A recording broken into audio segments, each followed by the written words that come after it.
අවුරුදු 16 වගේ ඉඳලා තමයි පටන් ගත්තේ. ඒ කියන්නේ බබා ඉදිරියට මේ වගේ රෝගයක් තමයි තියෙන්නේ. දැන් ඒක සාමාන්‍යයෙන් අතර සුළු හොඳ පැවැත් තියෙනවා. හොරණ රෝහල වගේ තමයි. ඒගොල්ලෝ කිව්ව සනීප කරන්න බෑ කියලා. එහෙම නැත්නම් හාමුදුරුවෝ සනීප කරන්න පුළුවන්.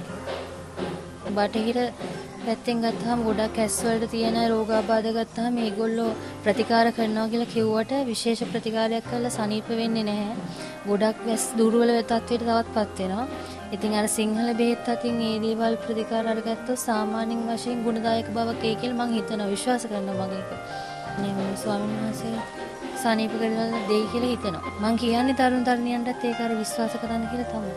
ගොඩක් ස්තුතිවන්ත වෙනවා සාමාන්‍යයෙන් දුරට මට විශේෂිත කියන්නේ දියුණු මට්ටමින්ම පෙනීම නැතත් සුළු මට්ටමකින් හරි අර සාමාන්‍යයෙන් මට තියෙන විශ්වාසයක් ඇසුවපත් කරලා කියලා ස්වාමීන් වහන්සේ ගොඩක් ස්තුති වෙනවා ගොඩක් පිං